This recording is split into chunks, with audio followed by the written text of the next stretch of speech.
Dios le bendiga, hermanos. La verdad que es tremendo estar aquí, en este altar. La presencia de Dios está en esta casa. Usted puede ponerse de pie, hermano. Vamos a buscar 2 versos. El primero de ellos no lo podemos decir de memoria. Filipenses 4:13. Todo lo puedo en Cristo que me fortalece. Y el segundo lo vamos a leer en el nombre del Padre, del Hijo y del Espíritu Santo. En el libro de segunda carta de Timoteo, capítulo 1, versos 6 y 7. Y dice así la palabra de Dios: por lo cual te aconsejo que avives el fuego del don de Dios que está en ti por la imposición de mis manos. Porque no nos ha dado Dios espíritu de cobardía, sino de poder, de amor y de dominio propio. Pueden sentarse. 2 versículos muy importantes que nos da la palabra de Dios en esta noche y que muchos de nosotros los repetimos muchas veces, especialmente el primero que dijimos, porque habla de poder. El otro nos habla de avivar el fuego del don que Dios ha puesto en cada uno de nosotros. No hay un solo cristiano que no tenga un don. Nosotros, el primer don que recibimos fue el don de la salvación. Y ese don de salvación lo recibimos por otro don, por la fe. Entonces, a partir de ahí, muchos otros dones que el Señor nos ha dado. Pero en esta noche nosotros queremos recordar que Dios nos habla claro en este segundo verso donde hablamos de temor, Ahí menciona el temor como un espíritu, ¿verdad? El espíritu de cobardía que nosotros no debemos dejar que se anide en nuestro corazón, porque Dios lo que nos ha dado a nosotros es poder. Mire, poder, amor y dominio propio. Es necesario que nosotros entonces estemos atentos a lo que Dios nos está hablando, porque no es la primera vez que el Señor nos habla en esta línea en estos últimos tiempos. Y nosotros estemos prestos a ejercer lo que Dios nos ha dado. Lo que Dios nos ha dado no es un espíritu de temor. Entonces, de ninguna manera podemos nosotros aceptar que el enemigo venga a inducir en nuestras vidas el temor. ¿Saben? No hace mucho rato a una hermana la atracaron viniendo hacia la iglesia. Y ella se asustó porque estaba en un momento difícil, ¿verdad? Pero ¿saben? Eso es una artimaña del enemigo, que el Señor lo reprenda y lo someta al pie de la cruz, ¿verdad? Entonces nosotros por eso no vamos a dejar de hacer lo que tenemos que hacer, porque el que está con nosotros mayor es que el que está en el mundo. Es necesario, mis hermanos, que estemos bien atentos a esto, porque cada día nosotros enfrentamos situaciones, desafíos que provocan algo que se llama preocupación en nosotros. Y la preocupación es preocuparse, o sea, ocuparse antes de algo que no sabemos cómo va a suceder, pero que se va formando en nuestra mente un mundo de aquello que, puede pasar, lo que va a pasar, lo que va a venir, y entonces eso nos paraliza, y a Dios no le gusta que estemos paralizados. Cuando Él veía un paralítico, cuando como Jesús caminaba aquí en la tierra en su naturaleza 100% humana, cada vez que veía un paralítico, lo sanaba. Eso lo dice la palabra de Dios, ¿verdad? Entonces, nosotros no podemos estar paralizados. Tampoco podemos caer en el desaliento, porque de la preocupación, el segundo paso es el desaliento. ¿Saben? Y el desaliento es aquello que te dice, yo no puedo más. La preocupación te dice, ¿qué voy a hacer ahora?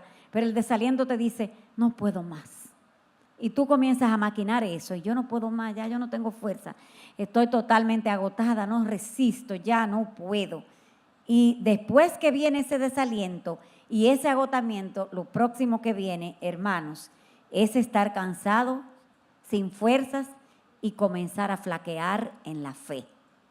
Comenzamos a flaquear en la fe y ya no creemos tanto, ya no estamos tan seguros de que todo lo puedo en Cristo que me fortalece. Ya eso se hace como un poco bueno y ponemos en duda la verdad de Dios, porque lo que Dios nos ha dicho es eso. De ese paso de flaquear en la fe, esa fe que teníamos con Dios, también comenzamos a fallar en la fe con nosotros mismos. ¿Podré yo alcanzar eso? Y por último, caemos en depresión, en tristeza, en inmovilidad, en no poder ni siquiera pararnos de una cama y dejar morir el don que Dios ha puesto en nosotros. Hermano, no dejes que el don que Dios ha puesto en ti se muera. ¿Saben? Todo eso que he mencionado lo provoca el espíritu de temor. Pero nada más no provoca eso, provoca muchas otras cosas más, como son los celos. ¿Qué son los celos? El temor de que alguien te quite algo, ¿verdad? Otra cosa que provoca el espíritu de temor es la envidia. Yo quiero, no que tú no tengas eso, sino que si yo no lo puedo tener, tú tampoco lo tengas. Otra cosa que provoca el espíritu de temor es la avaricia. El temor a no tener, a que venga un ciclón y yo no tenga la comida suficiente ahí. Y empiezo a acumular y a guardar y a guardar y a guardar. O eso viene muchas veces por la escasez que en la vida se haya tenido. Un deseo insaciable de tener y tener y tener guardado en el banco y entonces no disfrutas la vida en el momento por tenerlo guardado. Eso es temor. Eso no tiene otro nombre, hermanos. Temor al futuro, temor a lo que le va a pasar a mis hijos, temor a la enfermedad, temor a que si me dan un diagnóstico, ahorita esa enfermedad va a ser más mala de lo que yo pienso.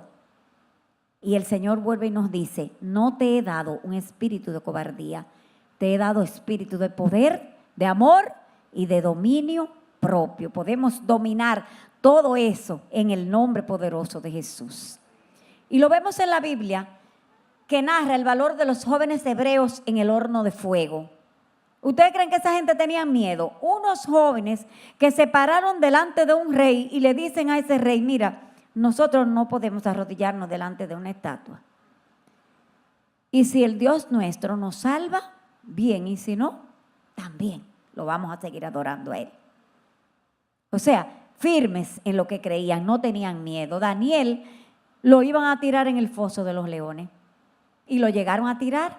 Dios no le evitó que lo tiraran, pero Dios le evitó que se lo comieran ahí adentro, porque Dios siempre tiene una provisión para sus hijos. Dios siempre va a tener un cuidado especial para mí y para ti, no importa la situación que vivamos. David frente a Goliat, Esther frente al rey Asuero, y así cuando nosotros leemos la palabra, muchísimos personajes que fueron ejemplo de valor. ¿Dónde residía entonces el secreto de estos hombres y mujeres para enfrentar los desafíos y salir airosos? Hay dos ejemplos importantes, que hay muchos, pero voy a poner dos. El primero de ellos está en Génesis, en el libro de Génesis, capítulo 39, y ahí en más de una ocasión se habla de José.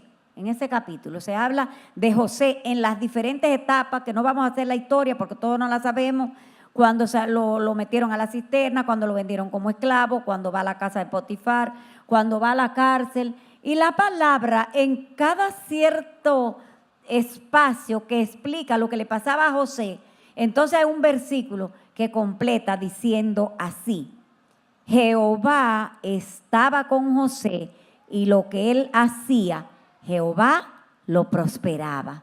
Entonces, ¿cuál era el secreto, la clave para José salir airoso, aún del fondo de una cisterna, aún siendo vendido como esclavo? Un esclavo no era una cosa bonita, era una gente que tenía que trabajar sin que le pagaran nada y sin ningún tipo de consideración. Sin embargo, Jehová estaba con él. Esa era la clave de José, estar conectado a ese poder del Señor. En el Nuevo Testamento hay cantidad de ejemplos también. Pero el principal de ello, vamos a buscar en la palabra, ¿qué dice el libro de los Hechos en el capítulo 2, en los versos del 1 al 4? Me hace mucha falta la pantalla de realmente. Pero nada, vamos a buscar.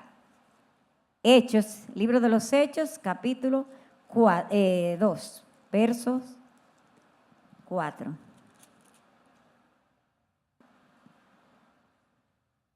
Del 1 al 4, perdón. Y voy a leer aquí la venida del Espíritu Santo. Cuando llegó el día de Pentecostés, estaban todos unánimes juntos. Y de repente vino del cielo un estruendo, como un viento recio que soplaba, el cual llenó toda la casa donde estaban sentados. Y se les repartieron lenguas, y se le aparecieron lenguas repartidas como de fuego, asentándose sobre cada uno de ellos. Y fueron todos llenos del Espíritu Santo y comenzaron a hablar en otras lenguas según el Espíritu les daba que hablasen. La clave es, hermanos, que en ese lugar bajó la presencia poderosa del Espíritu Santo de Dios, como está aquí en esta noche. Dice la palabra de Dios que donde hay dos o más reunidos y puestos de acuerdo y reunidos en su nombre, Él está. Entonces, la persona del Padre, del Hijo, del Espíritu Santo, del Dios Trino, están aquí en esta noche. Bendito sea el Señor. Aquí se nos habla claramente sobre lo que le dio el valor para vencer a Pedro, a Pablo, a Esteban. Todos ellos vencieron porque estaban llenos del poder del Espíritu Santo. Y esta acción les quitaba el temor. Los hacía avanzar en obediencia. Llenaba sus vidas de amor por el Señor y por su obra, y les permitía vivir confiados, esperando el cumplimiento de las promesas que Dios le había hecho. Por eso es que Pablo escribe en Romanos 15, verso 4, en la parte B, Pablo escribe a los romanos y le dice, y las Escrituras nos dan esperanza y ánimo, mientras esperamos con paciencia hasta que se cumplan las promesas de Dios. Nosotros tenemos que adquirir esa seguridad en esa palabra de Dios cada día, porque eso es lo que nos va a dar el ánimo y la esperanza, hermanos, porque a nosotros nos ha tocado vivir el tiempo difícil. Y el tiempo difícil es que está el enemigo dando tumbos porque sabe que ya su destino está preparado. Y entonces quiere arrebatar a todo el que pueda llevarse. Pero tú y yo no somos de los que nos dejamos arrebatar porque estamos conectados con el poder del Dios Altísimo. En el nombre de Jesús, el dunamis del poder extraordinario de nuestro Dios. El Dios nuestro, hermano, no es un Dios cualquiera. Es el Dios de dioses, es el Señor de señores, el Rey de reyes. Y saben, Él es el Todopoderoso. Es más, podríamos decir que Él es el poder. Él es el poder. Entonces, Él tiene absoluta facultad para ejercer ese poder y obrar en nosotros, con nosotros y por nosotros. Él tiene ese poder, tiene esa facultad, hermanos.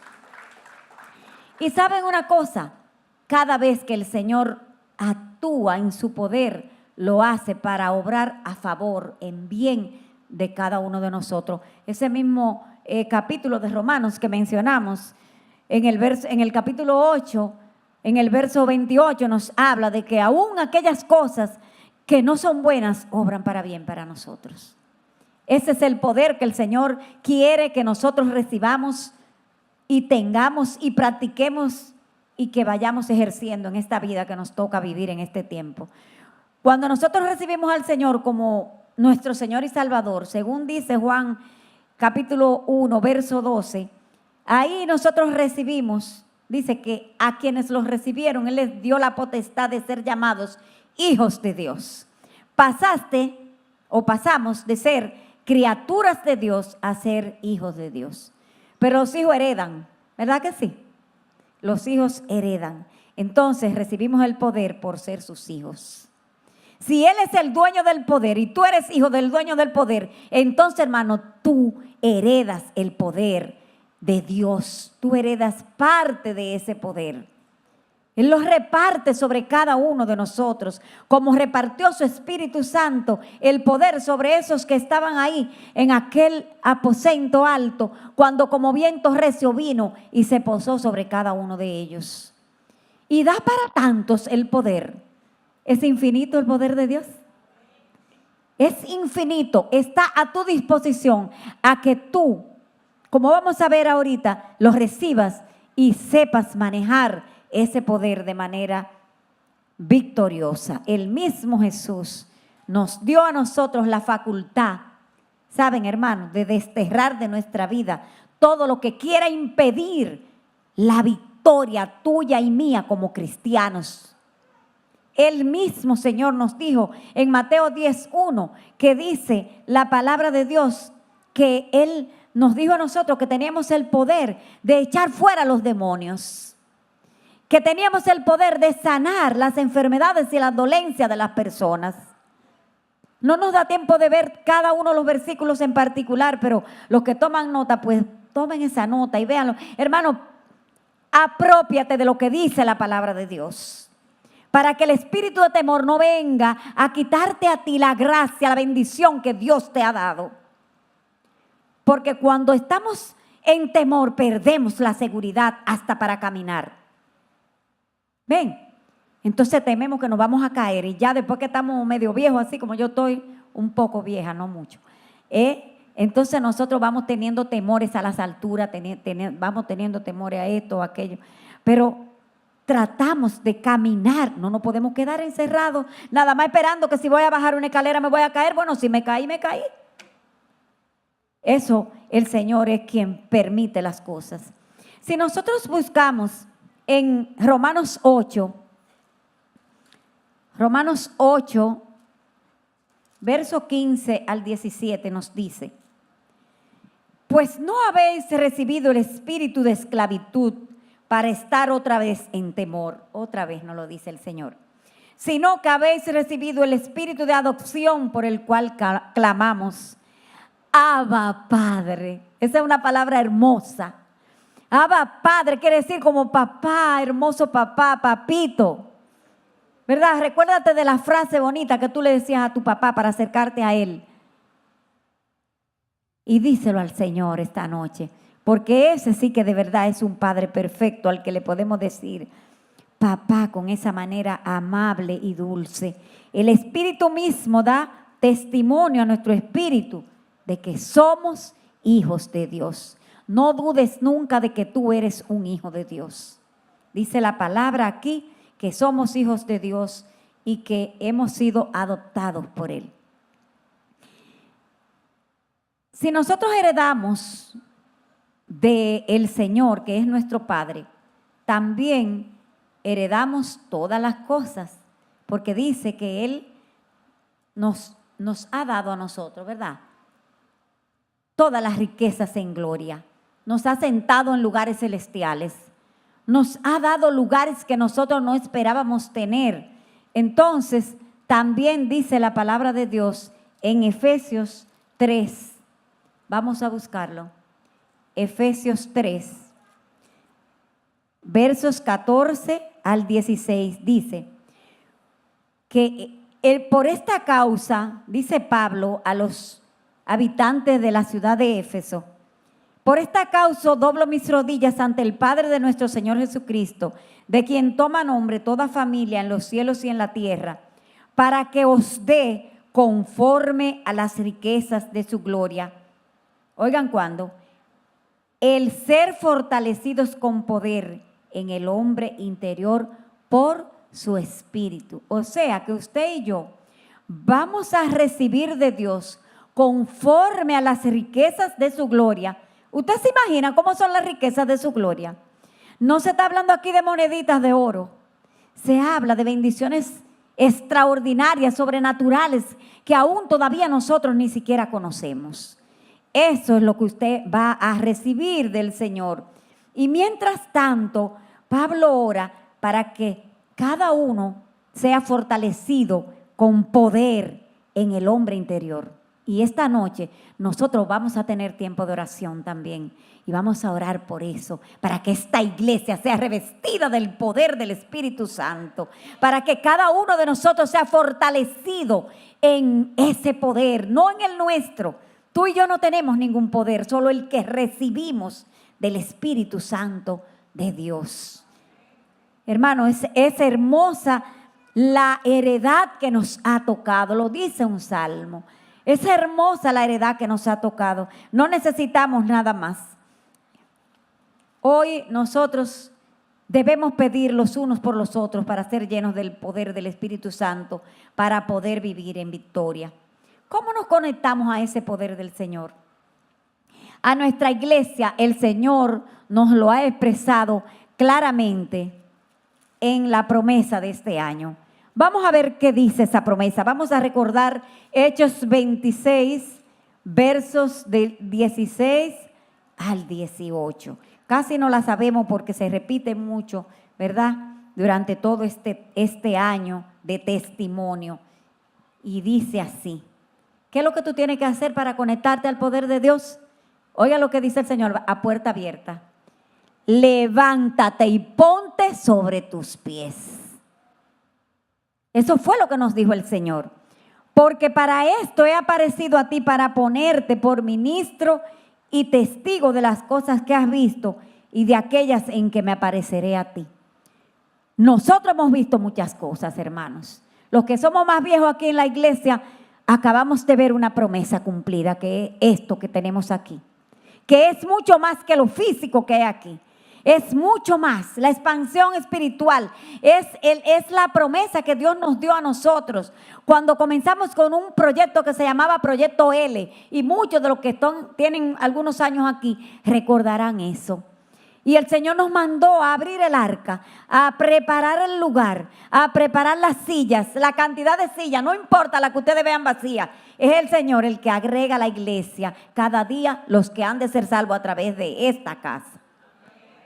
Entonces nosotros tenemos un trabajo que es ser ministros y testigos, porque no lo deja así. Él dice más adelante en el verso 18 que te ha enviado, librándote de tu pueblo y de los gentiles, a quienes ahora te envío, para que abras tus ojos, para que se conviertan de las tinieblas a la luz y de la potestad de Satanás a Dios, para que reciban por la fe que es en mí perdón de pecados y herencia entre los santificados. El poder que Dios te está dando a ti, puerta abierta, es para ir a buscar a esos que se están perdiendo.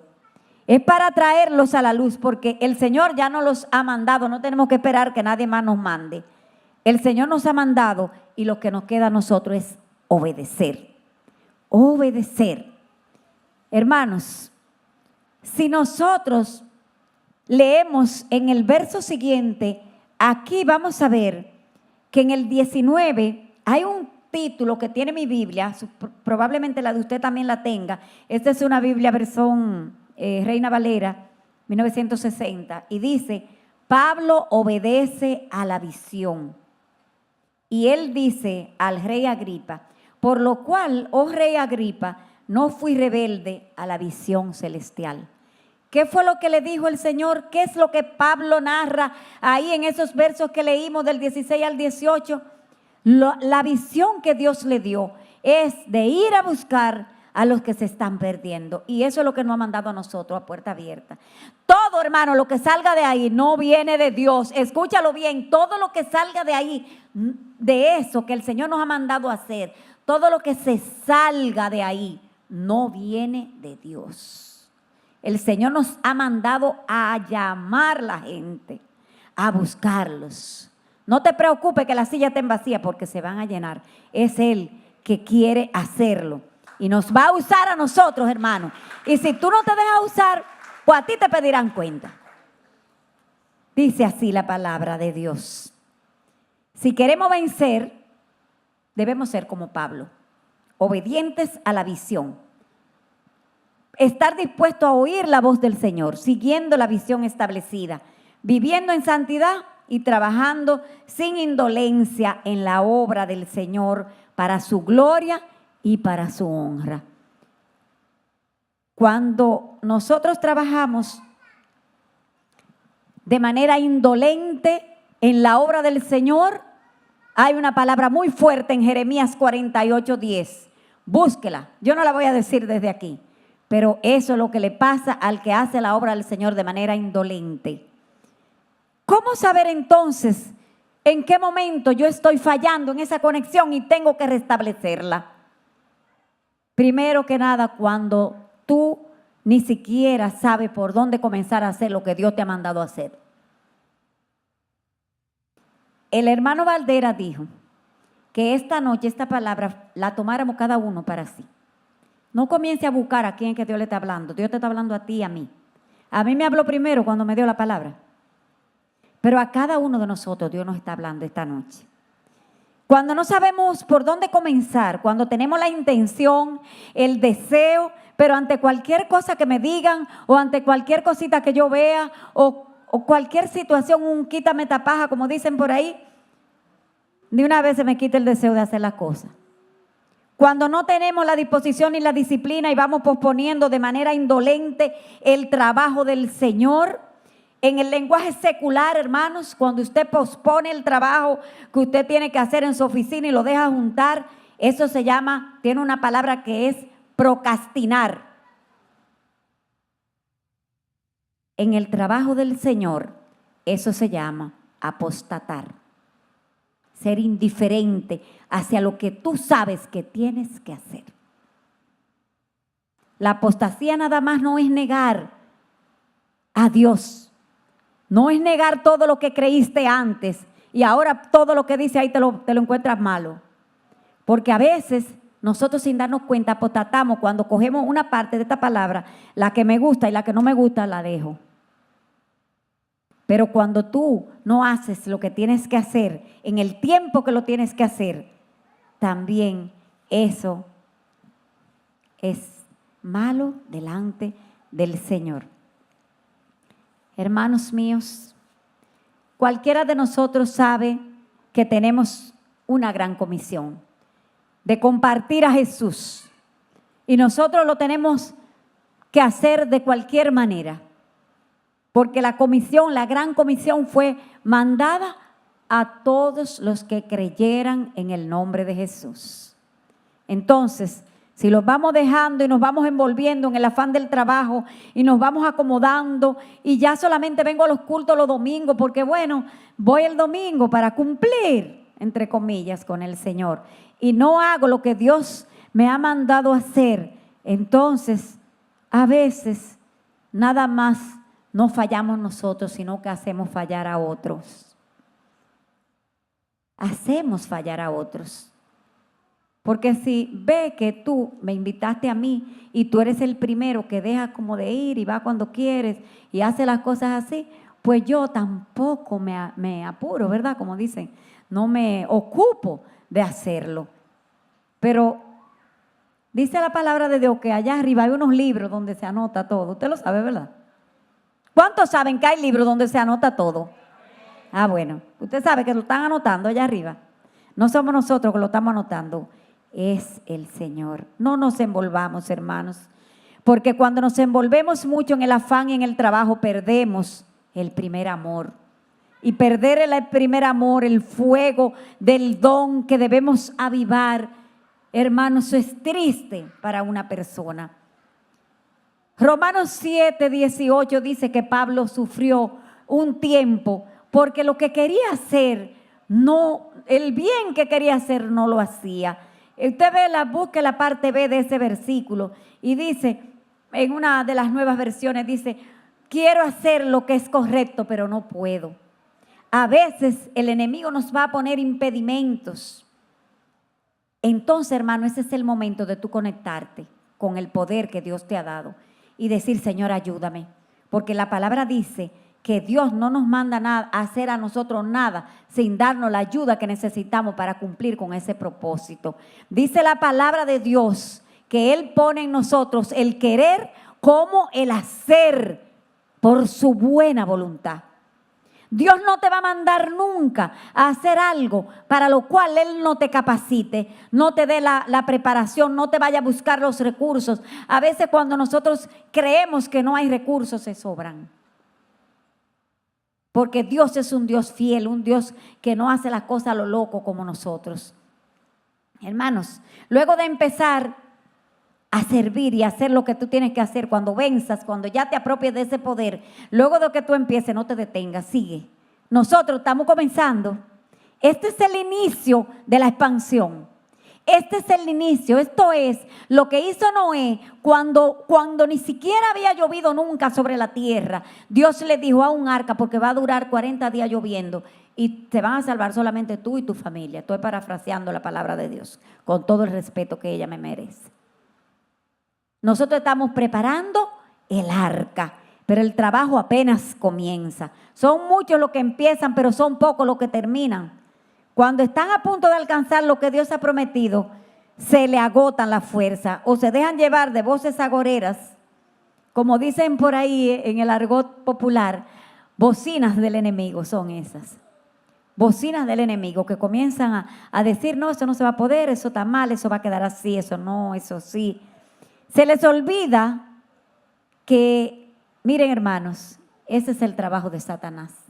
Que el Señor los reprenda. El trabajo de Satanás es estorbarnos para que no lleguemos a nuestra meta. A él no le importa, oye bien, ni le asusta que tú comiences algo. Lo que a él lo pone mal, lo asusta y lo pone mal es que tú termines algo. Si tú lo comienzas y lo dejas por mitad, a él no le importa eso. Pero le asusta que un cristiano logre lo que se propone. Por eso, hermano, tú y yo no le podemos dar el gusto a él, que el Señor lo reprenda. Nosotros, lo de nosotros es servirle a Jesucristo, Rey de Reyes y Señor de Señores. Por eso es que la tarea principal de Satanás, hermano, es hacer retroceder al cristiano. Es que baje de reversa o de reversa, mejor dicho, en un declive para que no pueda pararse más. Fuera de la voluntad de Dios nos pone y luego se goza. Luego se goza. Cuando ve que usted está derrotado abajo. Y cuando usted está allá abajo, ¿saben, hermano? Lo único que usted hace es mirar hacia lo que usted perdió por no persistir, agarrado del poder de Dios. Y entonces usted ve todo lo que pudo ganar y no se ganó. Usted ve desde allá abajo todo lo que pudo alcanzar y no alcanzó por no persistir en el camino del Señor. Pero Dios siempre tiene una palabra de aliento para nosotros y nos dice que nos acerquemos a Él, porque miren, Él siempre va a estar con nosotros. No importa lo mal que nosotros nos sintamos o lo mal que estemos, Él siempre te da la oportunidad de conectarte con su poder. Siempre te da la oportunidad de volver otra vez a encauzarte, de tomar el camino adecuado. Y nos dice en Isaías 40, versos 27 al 31. Bendito sea el Señor. 27 al 31. ¿Por qué dices, oh Jacob, y hablas tú, Israel? Mi camino está escondido de Jehová y de mi Dios pasó mi juicio. ¿No has sabido, no has oído que el Dios eterno es Jehová, el cual creó los confines de la tierra? Que Él no desfallece ni se fatiga con cansancio y su entendimiento no hay quien lo alcance.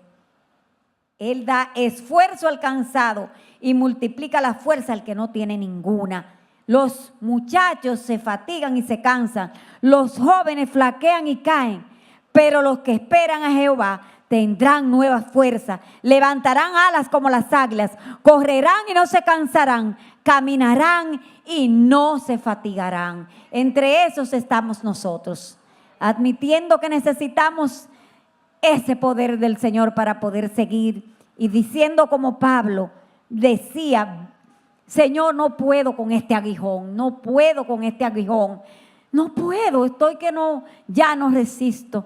Ya te lo he pedido varias veces, quítame el aguijón, pero dice el Señor, a Pablo le dice y hoy nos dice a nosotros, bástate mi gracia, Porque, ¿saben? Mi poder se perfecciona en tu debilidad.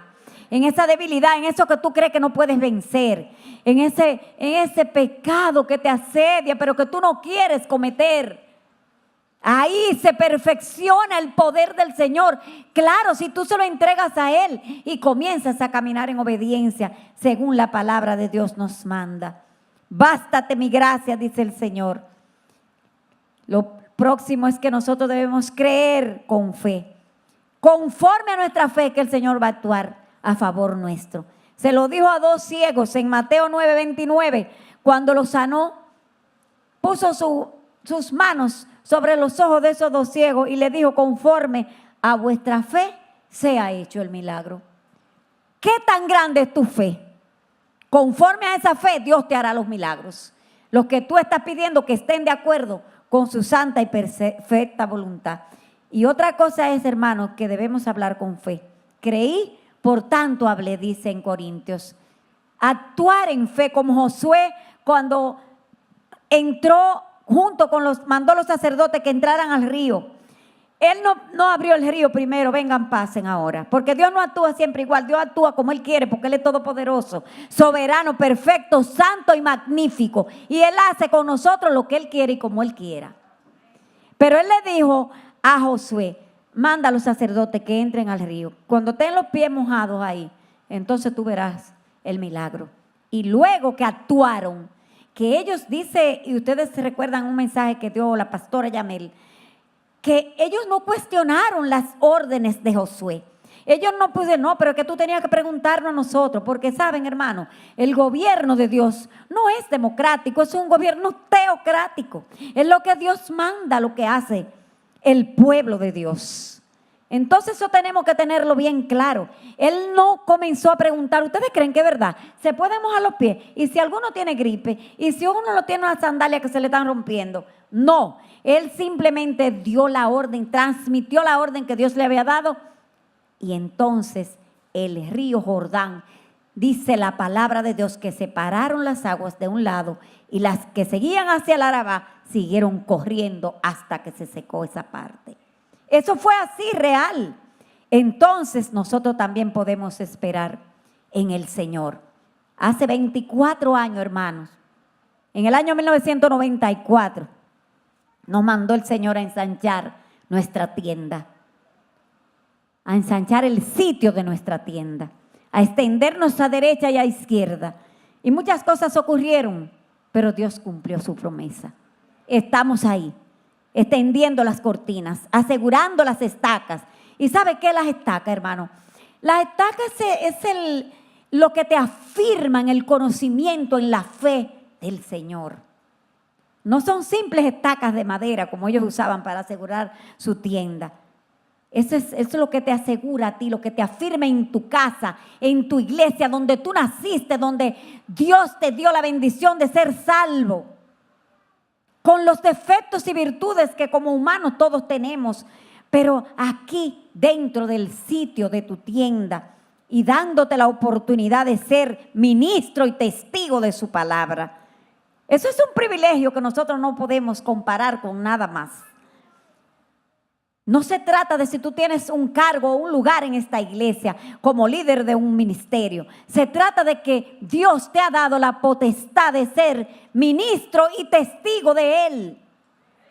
Para eso no necesitas que nadie te ponga un nombramiento, ni que te lo escriban, ni que te manden un decreto del Poder Ejecutivo. Simplemente tú lo haces como persona obediente que eres. Así, hermano, que yo quiero en esta noche que nos quede a nosotros ese sentir de que es un privilegio tu poder hablarle a otros de Jesucristo. Que compartas a Jesús. Que por esas puertas entren personas que vengan sin esperanza. Y por esa puerta que dice que es puerta de esperanza, aquí encuentren lo que están esperando. Encuentren a Jesús. Que encuentren salvación. Que su corazón se llene de alabanza cuando vean lo que Dios puede hacer por un pecador que se arrepiente. Entonces tú y yo seamos aquellos testigos y ministros que tenemos esa responsabilidad y la ejerzamos ese poder, conectémonos con ese poder para que, como dice la palabra de Dios, nuestra fe podamos mostrarla a otros como una fe que no está fundamentada en la sabiduría de los hombres, en lo que hacen los hombres, sino que está fundamentada en el poder del Dios Altísimo. Que Dios te bendiga, hermano.